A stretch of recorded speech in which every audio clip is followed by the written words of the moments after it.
Ya, shalom Bapak Ibu, saya menyapa semua.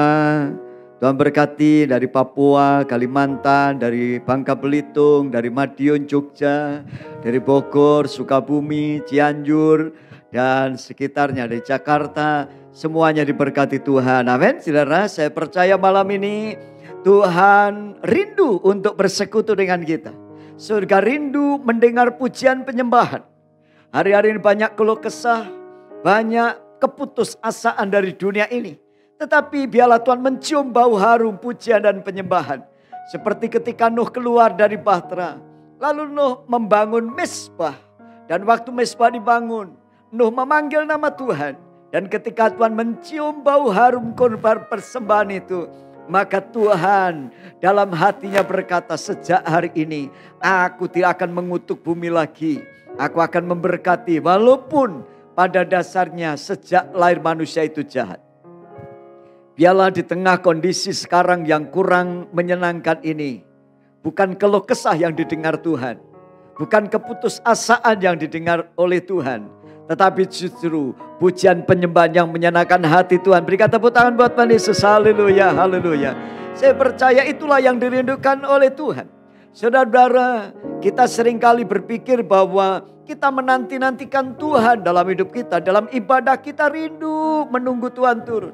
Tapi saudara harus mengerti, hukum ibadah adalah ketika Tuhan disukakan, maka surga terbuka dan berkat pertolongan Allah itu diturunkan. Amin. Maka itu sukakan Tuhan dulu, ibadah dengan segenap hati, maka kita akan menyenangkan hati Tuhan. Saudara, saya akan ajak pada malam ini untuk merenungkan tentang kedewasaan rohani. Orang yang dewasa itu memberi. Orang yang dewasa itu bertanggung jawab. Orang yang dewasa itu bekerja. Orang yang dewasa itu menghasilkan sesuatu. Menghasilkan uang, menghasilkan prestasi, menghasilkan nilai-nilai, menghasilkan banyak hal. Itu orang yang dewasa. Tetapi anak-anak biasanya hanya meminta, menuntut, mengharapkan orang lain memberi. Dan ketika orang lain tidak memberi, kita berkata, oh, kamu jahat karena kamu gak memberi sama aku. Itu sifat kekanak-kanakan. Mari kita tinggalkan sifat kanak-kanak. Ya hanya meminta, hanya menuntut, menyalahkan orang. Tetapi saya rindu saudara mulai meninggalkan masa kanak-kanak dan masuk menjadi orang Kristen yang dewasa. Orang Kristen yang dewasa itu seperti kasih ibu, saudara. Kita ingatkan lagu kasih ibu. Kasih ibu gimana lagunya? Kasih ibu kepada beta tak terhingga sepanjang masa, hanya memberi tak harap kembali, gitu kan? Bagai sang surya menyinari dunia. Coba kalau matahari itu hitungan sama saudara, nggak bisa balas saudara ya. Terus tiap hari menyinari, vitamin D, beri kehidupan, dan semuanya hanya memberi. Saya berdoa hari ini kita punya tekad, Tuhan, mulai hari ini aku akan memberi. Karena hukum yang benar adalah berilah maka kamu akan diberi. Orang yang banyak memberi akan banyak menerima. Maka itu terlebih berkat memberi daripada menerima. Jadi mari kita belajar. Memberi gak harus kaya dulu. Memberi itu masalah hati. Banyak orang yang hidupnya secara manusia kurang tetapi dia memberi. Kenapa? Karena memberi itu masalah hati. Bukan masalah kaya atau miskin. Malam ini kita akan merenungkan satu tema yang Tuhan taruh dalam hati saya waktu saya berdoa, Tuhan, apa yang saya akan ajarkan, sampaikan kepada jemaat tentang ibadah, saudara, ibadah. Dan temanya adalah ibadah dengan segenap hati. Waktu saya renungkan kata segenap hati, itu kata yang begitu luar biasa dalam sebenarnya. Sangat menarik kalau sudah merenungkan kata segenap hati, artinya utuh, saudara. Segenap hati itu artinya saudara istimewa, saudara benar-benar tidak kurang suatu pun, sempurna, utuh. Itu orang yang ibadah harus punya keutuhan. Maka itu kita akan membaca ayat kita malam hari ini. Renungan kita dari Ulangan pasal 11 ayat 13 sampai ayat 15. Dalam Ulangan 11 ayat 13-15 demikian bunyi firman Tuhan. Mari kita baca sama-sama walaupun saya gak mendengar. Saudara baca supaya keluarga mendengar. 2, 3.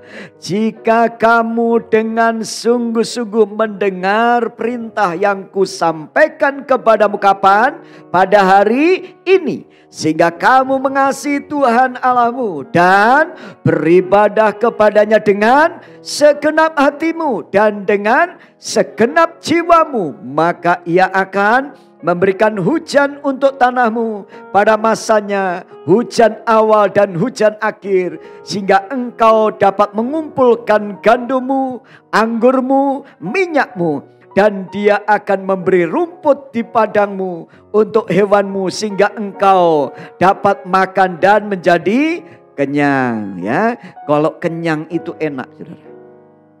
Kalau kenyang itu enak, ya, tidurnya nyenyak. Saudara. Kalau orang lapar tidurnya susah. Tuhan ingin mengenyangkan kita, rohani kita kenyang, jiwa kita kenyang. Perasaan kita kenyang, bukan hanya perut saja yang kenyang. Karena berkat Tuhan bukan hanya berkat jasmani. Ada berkat rohani, yaitu jaminan keselamatan. Ada berkat jiwani, yaitu roh damai, sejahtera, dan sukacita yang membuat kita tenang. Ada berkat kesehatan, ada berkat generasi. Anak cucu orang benar tidak akan meminta-minta, jadi kepala dan bukan ekor. Amin. Ada berkat juga materi, keuangan dan kecukupan. Itu janji daripada Tuhan. Saudara-saudara, dalam Alkitab mencatat ibadah itu sejak Kain dan Habil ada di dunia, sejak Adam jatuh ke dalam dosa, keluar dari Taman Firdaus, ibadah itu sudah ada. Maka itu ibadah itu adalah sebuah ketetapan Tuhan yang diajarkan oleh Adam dan Hawa kepada anak-anak cucu keturunannya. Seperti Kain dan Habil, dari mana dia belajar ibadah? Ibadah zaman dulu dengan mempersembahkan korban kepada Tuhan. Dan apa yang dilakukan oleh Kain dan Habil? Mempersembahkan korban. Lalu Henoh beribadah dengan bergaul dengan Allah. Dan Henoh tidak mengalami kematian, tapi diangkat oleh Tuhan karena bergaul dengan Allah. Nuh juga begitu. Nuh itu hidup benar, saleh, takut Tuhan. Dan dia dengan keluarganya beribadah kepada Tuhan. Dan waktu dia mempersembahkan korban yang menyenangkan hati Tuhan, Nuh pada hari waktu dia keluar dari bahtera, dan Tuhan juga selamatkan dia karena dia beribadah kepada Tuhan. Abraham beribadah dengan mempersembahkan korban anaknya yang tunggal. Bahkan Tuhan katakan, Abraham, karena kamu lebih mengasihi aku daripada mengasihi anakmu yang tunggal itu, maka aku akan memberkatimu. Perjanjianku akan kekal sampai selama-lamanya terhadap keturunanmu. Dan melalui hidupmu, maka seluruh dunia akan diberkati. Betapa hebatnya perjanjian Allah dengan Abraham. Sampai hari ini perjanjian itu tidak bisa dibatalkan oleh seorang pun. Makanya Tuhan tetap memberkati keturunan Abraham. Abraham melahirkan bangsa yang besar, baik dari keturunan Ishak maupun Ismail. Dan kita pun juga mendapat berkat Abraham melalui Tuhan Yesus Kristus. Betapa hebat perjanjian itu untuk selama-lamanya. Itu perjanjian kekal yang diadakan oleh Allah dengan seorang manusia. Diawali dari sebuah ibadah, dari sebuah perjanjian. Ketika Abraham ibadah dengan segenap hatinya, dengan seluruh hidupnya, bahkan dia rela mengorbankan anaknya yang tunggal. Jangan pernah anggap enteng yang namanya ibadah. Kalau kita lakukan dengan segenap hati, seperti nenek moyang kita, saya percaya saudara akan melihat Tuhan akan berjanji dalam hidupmu. Dan Tuhan akan berkati hidupmu. Bahkan kejaminan kekal akan diberikan. Yesus dilahirkan dari keturunan Abraham. Dan Yesus adalah Raja kekal. Karena Yesus adalah anak Allah yang turun ke dunia dan akan memerintah selama-lamanya. Itu Yesus adalah anak Daud, keturunan Daud. Daud keturunan Abraham. Saya rindu saudara mengerti sampai di sini. Memahami betapa dahsyatnya rahasia sebuah ibadah. Tapi saya masih melihat banyak orang Kristen yang meremehkan hal ibadah. Ibadah itu ada ibadah pribadi, persekutuan dengan Allah. Seperti Henokh bergaul dengan Allah. Ibadah keluarga seperti Nuh dengan keluarganya ibadah kepada Tuhan. Sehingga Nuh dan seisi keluarganya diselamatkan. Tapi dalam kitab Injil dijelaskan. Nanti ada orang tidur bareng. Suami istri tidur, istrinya diangkat, suaminya ditinggal. Ada orang sedang bekerja. Satu diangkat, satu ditinggal. Anak-anak, kakak adik sedang bermain, satu diangkat, satu ditinggal. Artinya apa? Banyak orang sudah tidak peduli yang namanya ibadah. Apalagi di zaman modern ini dia pikir semuanya serba modern. Oh, ibadah itu kuno, ke gereja itu kuno, baca Alkitab itu kuno. Saya ingin katakan bahwa ibadah itu perjanjian kekal sampai kapanpun. Bahkan di surga kita ibadah menyembah kepada Allah siang dan malam. Kalau engkau masih meremehkan hal ibadah, bertobat malam ini. Saya sampaikan waktu Tuhan sudah singgah, Tuhan segera datang. Kalau enggak bertobat sekarang kau telat. Dan kau akan menyesal dalam hidupmu. Tuhan katakan apa saudara? Pada akhir zaman ini banyak orang menyangkali kuasa ibadah. Padahal Tuhan katakan latihlah dirimu beribadah. Karena ibadah itu mengandung janji untuk hidup ini dan hidup yang akan datang.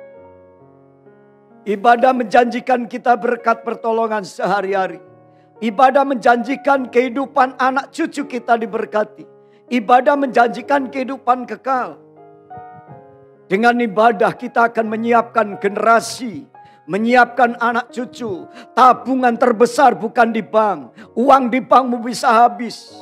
Tetapi kalau ibadah sungguh-sungguh. Engkau menabur sebuah perjanjian dengan Allah. Covenant dengan Allah. Dan Tuhan akan genapi janjinya. Aku tidak tahan memberkati anak cucumu. Karena engkau sungguh-sungguh sepanjang hidupmu beribadah kepadaku. Beribadah dengan Allah dengan segenap hati juga ditetapkan Tuhan kepada orang Israel. Waktu Tuhan memanggil Israel keluar dari Mesir. Saudara ingat bahwa Tuhan berfirman kepada Firaun. Kalau engkau gak lepaskan anakku, maka aku hukum. Keluaran 4 ayat 23. Firman Tuhan katakan begini, ancaman buat Firaun dan orang Mesir. Perhatikan baik-baik. Sebab itu aku berfirman kepadamu, biarkanlah anakku itu pergi. Ini orang Israel disebut anakku, anak Allah. Supaya ia beribadah kepadaku.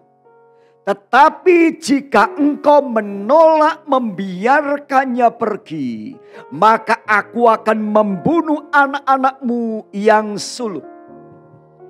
Ketika Musa kembali ke Mesir, maka Musa mendapat pesan, kembali katakan kepada Firaun, lepaskan umatku, lepaskan anak-anakku, supaya mereka pergi untuk beribadah.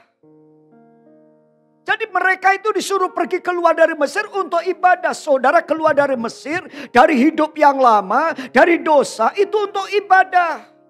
Untuk menyenangkan Tuhan. Itu perjanjian. Itu rencana Tuhan. Maka itu orang yang meremehkan ibadah, dia tidak mengerti tentang tujuan ibadah itu. Pertanyaannya, apa tujuan ibadah? Tujuan ibadah yang pertama adalah penghormatan, pengagungan kepada Allah.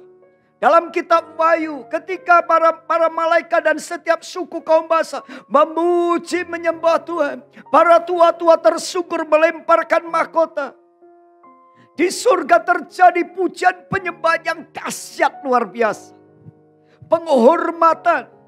Kalau malaikat saja tersungkur menyembah, apalagi kita. Saudara-saudara, saya rindu saudara mulai menghormati jam-jam ibadah. Jangan pernah berpikir, oh ibadah di rumah berarti bisa santai-santai saja. Jangan. Mari kita gunakan dengan baik. Jangan kritik terus itu ibadah. Kritik WL-nya, kritik singernya, kritik musiknya, kritik penampilannya, kritik bajunya, bertobat. Saudara. Memangnya kita siapa? Tuhan aja gak kritik mereka. Tuhan menerima pujiannya, saudara. Jadi mulai hari ini bertobatlah. Tuhan segera datang.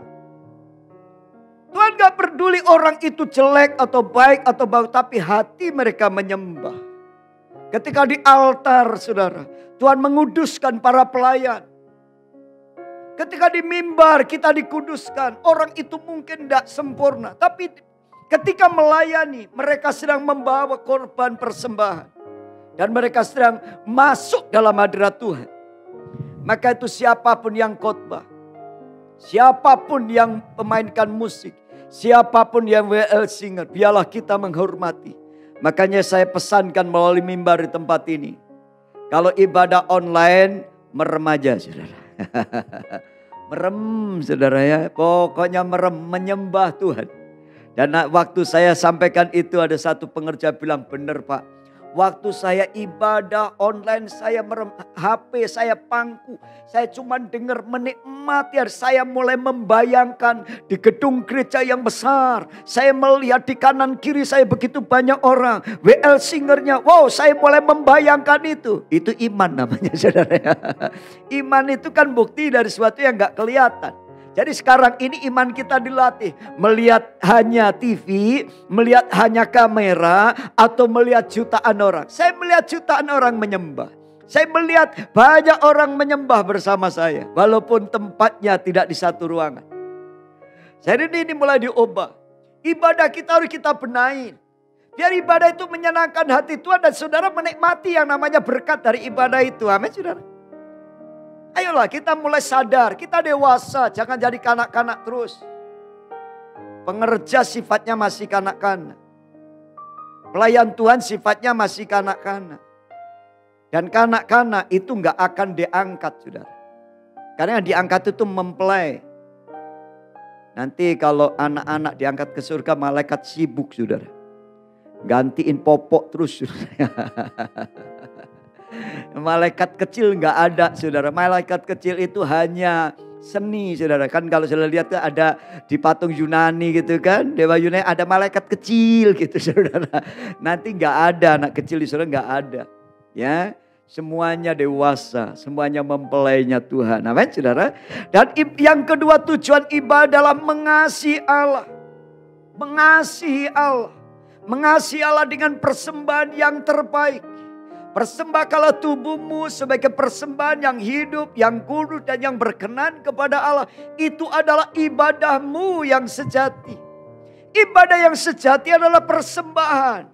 Persembahan terbaik adalah hidup kita. Kita taruh di atas mezbah. Ibadah gak bisa nitip. Kita bilang, Mimi mau kemana? Mau ke gereja. Ya udah nitip ibadah ya. Saudara titip amplop. Lalu saudara ini kolektor saya nitip ibadah. Hari itu yang datang ke gereja cuman istri saudara. Saudara di rumah. Main kartu di rumah. Saudara gak ibadah. Uangmu yang ibadah. Nanti yang masuk surga istri sama uang saudara. Saudara masuk neraka. Ibadah gak bisa nitip. Saudara gak ibadah yang gak ibadah. Karena Tuhan tidak pernah memandang pribadi itu memandang gereja itu sebagai korporat, tidak. Mau gereja besar, gereja kecil, nanti ke surga itu urusannya pribadi. Saudara mau tinggal di hutan atau tinggal kota besar, surga itu urusannya pribadi. Saudara jadi anak orang kaya atau jadi anak pendeta, itu surga itu urusan pribadi. Saudara anak orang miskin tinggal di desa dan saudara hidup benar, maka engkau akan menjadi milik Tuhan dan surga bagianmu. Engkau jadi keluarga pendeta tapi hidupmu gak benar, engkau hidup semaumu sendiri, jangan harap engkau diselamatkan. Keselamatan pribadi.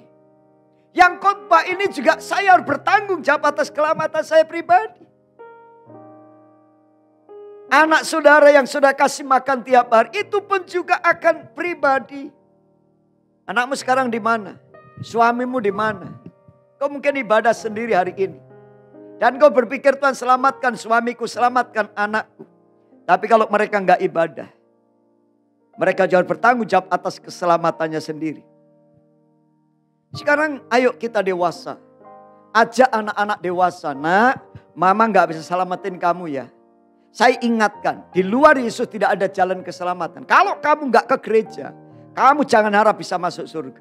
Kalau kamu gak bertobat, jangan harap kamu masuk surga. Cukup saudara. Engkau gak usah cungkir balik gimana caranya. Ingatkan. Berdoa memang harus. Saudara tahu, ibadah itu artinya mengasihi dan mempersembahkan.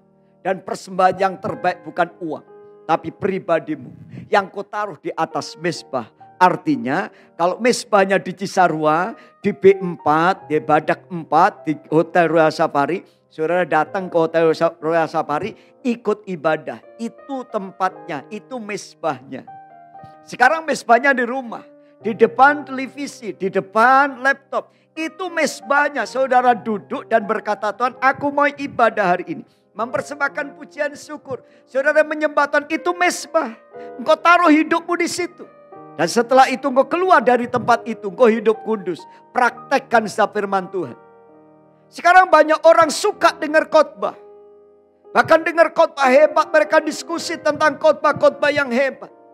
Tetapi apa artinya khotbah yang hebat kalau tidak mengubah hidupmu?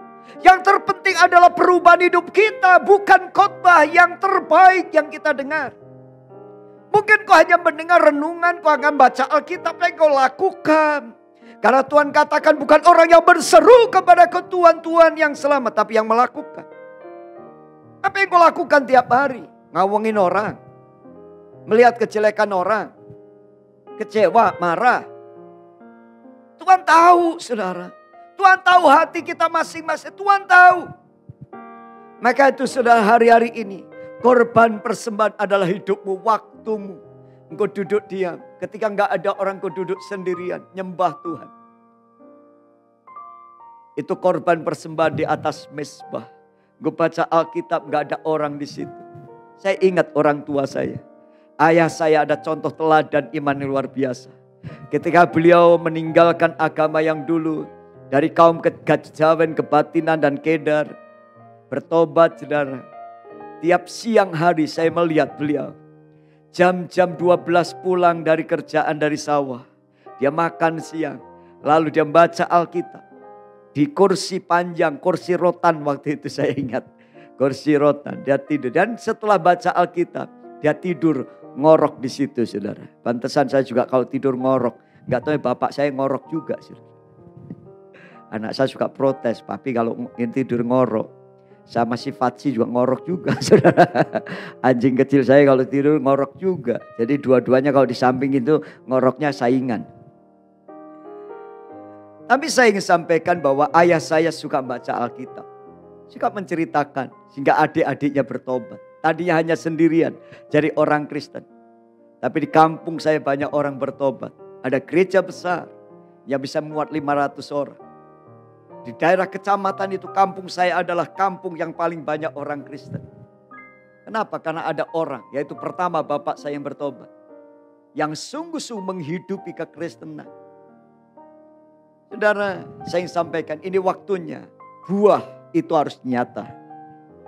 Persembahkan yang terbaik. Kata-kata yang terbaik. Pujian yang terbaik. Engkau WL, singer, musik, apapun. Persembahkan terbaik.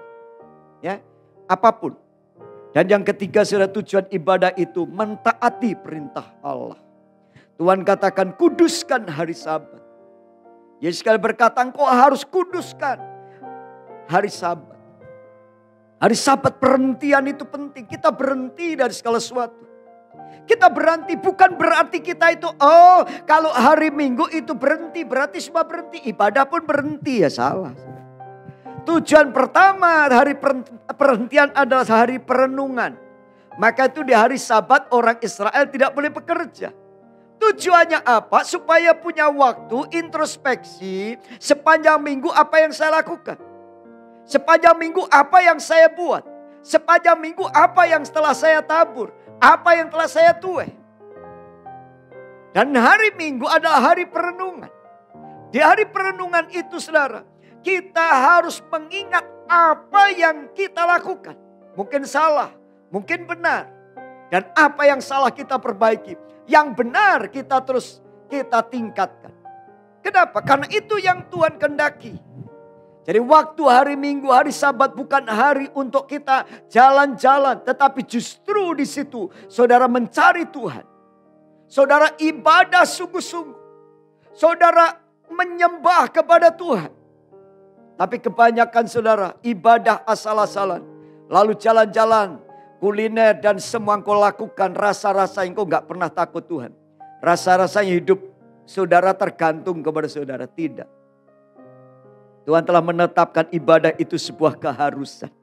Maka itu saudara, ibadah artinya mentaati perintah Tuhan. Katakan, tengok kanan kiri katakan, ayo kita taat sama Tuhan. Taat sama Tuhan. Amin saudara. Waktu kita taat, Tuhan akan berkati kita. Amin. Berikan tepuk tangan buat Tuhan Yesus. Haleluya. Kita lihat. Yang keempat saudara, tujuan ibadah adalah menyembah kepada Allah. Proskuneo, menyembah seperti seekor anjing yang ketemu tuannya dan dia begitu rupa menjilat kaki ekornya. Wow, rasanya begitu senang ketika tuannya pulang dari satu tempat. Ketika pulang tuannya buka pintu, rasanya begitu senang. Dia melompat, dia cium dan dia tidak bosan-bosan. Rasanya dia berkata dan sukacita sekali. Seringkali kita ibadah tanpa sukacita. Ketemu Tuhan rasanya beban. Tetapi harusnya kita itu proskuneo. Kita itu adakan satu penyembahan.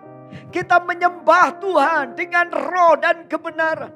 Dan waktu kita sembah Tuhan, maka saudara tahu, disitulah kuasa hadirat kerajaan Allah itu akan kita rasakan. Maka itu dalam Yohanes 4:23 dikatakan, penyembah-penyembah yang benar akan menyembah dalam roh dan kebenaran. Itu disampaikan kepada siapa? Kepada wanita Samaria. Seorang yang hidup dalam penderitaan seumur hidupnya. Pernikahannya hancur. Hidupnya hancur. Dia dianggap wanita yang rusak dan bejat. Tetapi apa yang terjadi? Dia berjumpa dengan Yesus. Waktu berjumpa dengan Yesus, Yesus ubahkan. Dan Yesus berbicara tentang penyembahan.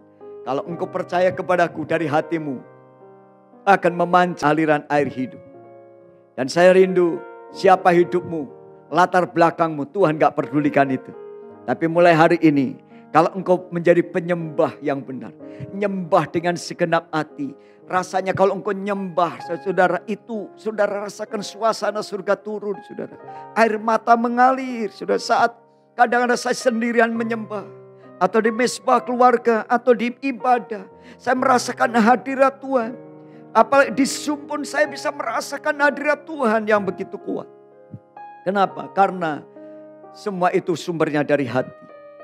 Dan yang kelima saudara, manusia tidak bisa hidup tanpa Allah. Kita harus bergantung kepada Tuhan.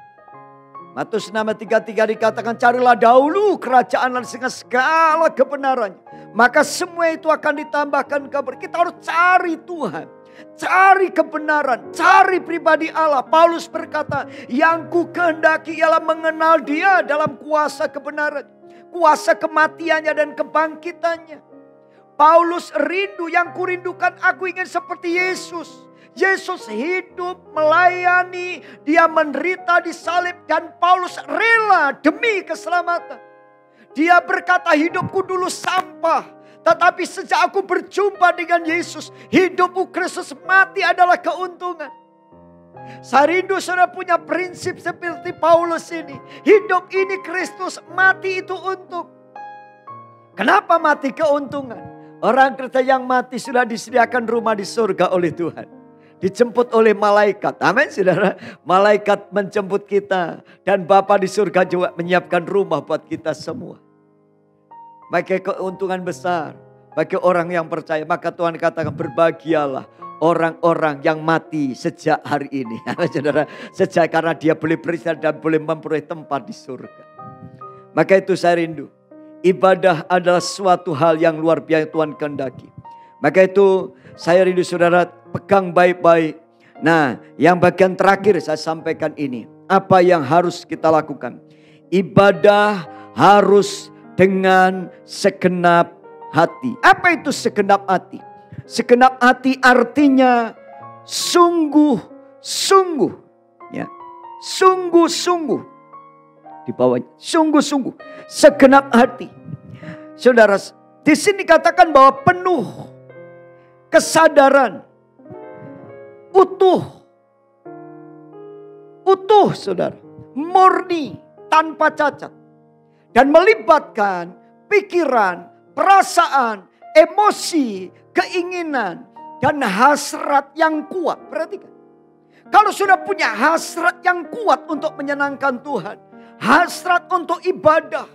Seperti Daud berkata, waktu ada orang yang mengajak aku ke rumah ibadah, aku bersuka cita yang kurindukan. Satu hal yang ku minta Tuhan, aku ingin diam dalam rumah Tuhan sepanjang masa. Dan menikmati baiknya. Itu kerinduan Tuhan. Saya sudah memiliki gaya hidup ibadah hari-hari ini. Libatkan roh. Nyembah dalam roh. Pikiran kita tertuju kepada Tuhan. Perasaan emosi kita bertepuk tangan, bersorak-sorai, menangis. Kita lakukan dengan segenap hati. Seperti Daud. Waktu beribadah dia melompat-lompat, menari-nari. Karena sukacita yang besar. Karena tabut Allah dibawa kembali ke Yerusalem. Tetapi istrinya Mikal mentertawakan Daud. Dan berkata, Daud, engkau menelanjangi dirimu bersama budak-budak itu. Tapi Daud berkata apa? Demi Tuhan yang telah menyingkirkan ayahmu dan mengangkat aku jadi raja. Aku akan menari, aku akan menelanjangi diriku. Yang penting Tuhan dimuliakan. Daud tidak malu memuji Tuhan. Daud tidak malu dianggap orang gila. Tetapi Daud mau menyukakan hati Allah. Itu Daud. Punya ekspresi, pikirannya, hatinya, hidupnya sungguh-sungguh dipersembahkan kepada Tuhan.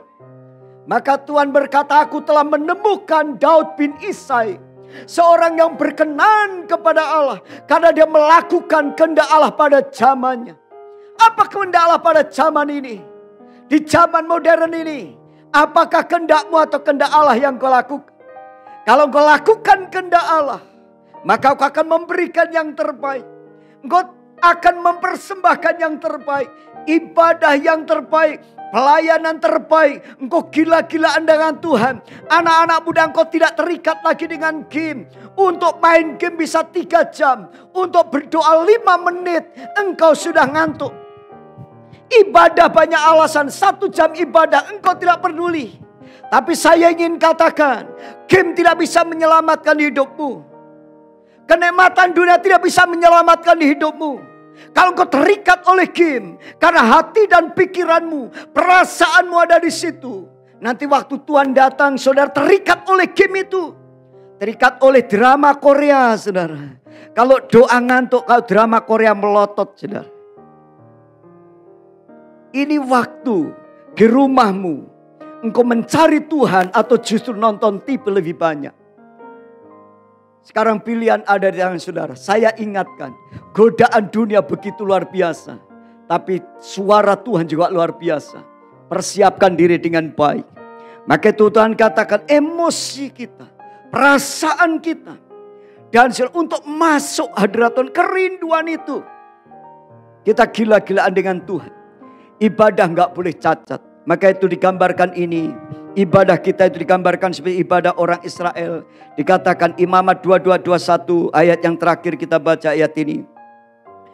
Juga apabila seorang mempersembahkan kepada Tuhan korban keselamatan sebagai pembayar nazar khusus atau sebagai korban sukarela dari lembu atau kambing domba, maka korban itu haruslah yang tidak bercela supaya Tuhan berkenan akan dia. Janganlah badannya bercacat sedikit pun. Perhatikan, binatang yang buta atau yang patah tulang, yang luka, yang berbisul atau yang berkedal atau yang berkurap, semua itu jangan kamu persembahkan kepada Tuhan. Dan binatang yang demikian janganlah kamu taruh sebagai korban api-apian bagi Tuhan di atas mezbah. Ini gambaran ibadah kita jangan cacat. Tubuh kita, jiwa roh kita jangan cacat. Artinya cacat itu kurang. kita harus seutuhnya menyembah kepada Tuhan. Ibadah kepada Tuhan dengan segenap hati, jiwa, pikiran, roh kita. Ayo kita persembahkan kepada Tuhan. Waktu kita naikkan pujian penyanyi dengan segenap hati, hadirat kuasa Allah Tuhan akan nyatakan. Dan mujizat akan terjadi. Amin saudara. Saya rindu kita mengalami mujizat. Tuhan yang luar biasa. Tuhan berkati ibadah yang sejati. Ibadah yang dengan segenap hati, segenap jiwa, segenap roh kita. Dan Tuhan akan jadikan kita orang-orang yang dewasa. Yang mengerti menyenangkan hati Tuhan. Berikan tepuk tangan buat Tuhan Yesus. Haleluya.